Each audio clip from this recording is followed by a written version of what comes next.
नौकरी वाली बहू। मीरपुर नाम के शहर में तेजस अपनी पत्नी नीरू के साथ रहता था। पति पत्नी दोनों ही नौकरी करते थे। एक दिन तेजस गांव अपनी माँ के पास फोन करता है। हेलो, प्रणाम माँ। जीते रहो माँ, तुम दादी बनने वाली हो। अरे वाह, ठीक है बेटा, मैं कल ही आती हूँ। जब माँ जी शहर पहुंची तो बेटे बहू ने बहुत अच्छे से स्वागत किया। लीजिए माँ जी, चाय। अरे गर्मा गर्म पकोड़े ले आओ माँ के लिए। नीरू रसोई में गई और 2 मिनट में ही पकोड़े ले आई। जी ये लीजिए। बहू, जादू से बनाए हैं क्या? अभी तो रसोई में गई थी। यम्मी। माँ जी, शीला रसोई में पकोड़े तल रही है, मैं बस लेकर आई। हे भगवान, मेरा धर्म भ्रष्ट कर दिया तूने। अब तो गंगा जल से शुद्धिकरण करना होगा। दूसरे दिन, माँ जी मैंने नाश्ता बना दिया है, ऑफिस जा रही हूँ। पर अभी तो घर का सारा काम पड़ा है। शीला आती ही होगी, झाड़ू पोछा बर्तन कपड़े वो सब कर लेगी। हमारे जमाने में घर का सारा काम हम ही करते थे।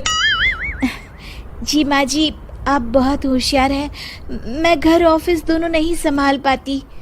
तो जरूरत क्या है घर से बाहर जाकर चाकरी करने की? वैसे भी घर का काम खुद करने से घर में बरकत आती है, समझी? पर माँ जी। पर वर कुछ नहीं, इस महीने की पगार मिले फिर ऑफिस बंद। हाँ।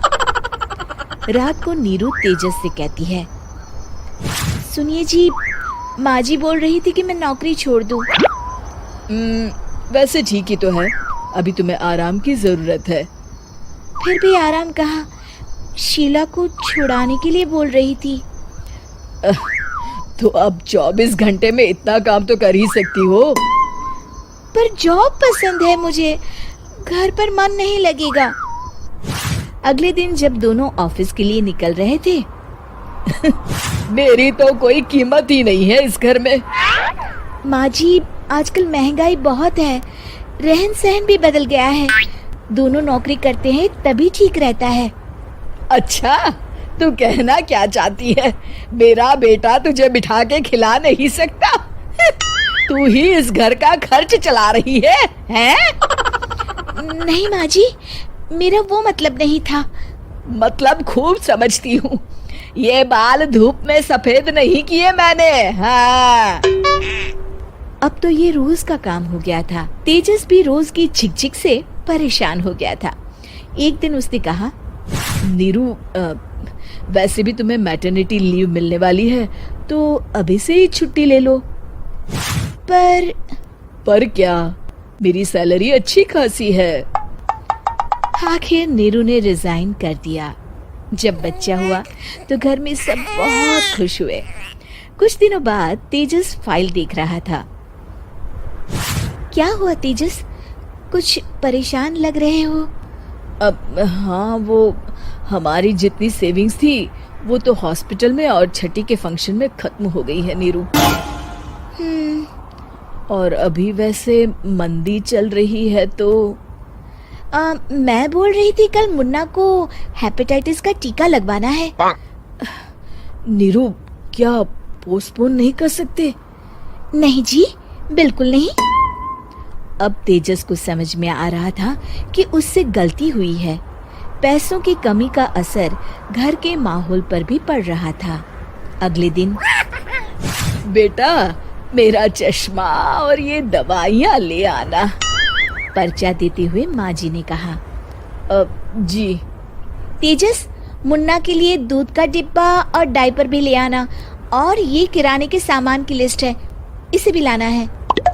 तेजस गुस्से में लिस्ट मरोड़कर फेंकता है और चिल्लाता है, पैसे क्या पेड़ पर उगते हैं?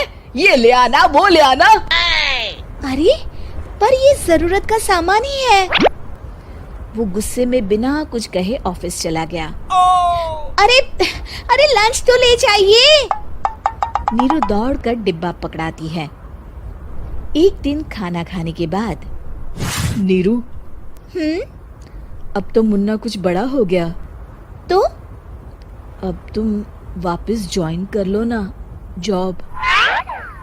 पर इस रिसेशन में जॉब मिलना बहुत मुश्किल है। ट्राई तो करो। फिर मुन्ना? माँ जी है ना, और एक फुल टाइम मेड भी लगा लेंगे। पर माँ जी, उन्हें तो पसंद नहीं। तभी माँ जी वहाँ आ जाती है और प्यार से नीरू के सर पर हाथ फेरते हुए बोलती है, अब मेरी समझ में आ गया बहू, पहले के और अब के समय में अंतर है। तुम काम शुरू करो, मुन्ना की जिम्मेदारी मेरी। मेरी प्यारी माँ जी। ये कहकर नीरू उनके गले लग गई। शिक्षा, परिवर्तन संसार का नियम है, हमें भी समय के साथ चलना चाहिए। उम्मीद है कि आपको हमारी ये कहानी पसंद आई होगी। कृपया हमारे चैनल को सब्सक्राइब करें और सभी अपडेट्स के लिए बेल आइकन जरूर क्लिक करें। और हाँ, वीडियो लाइक और शेयर करना मत भूलिएगा। Bye bye.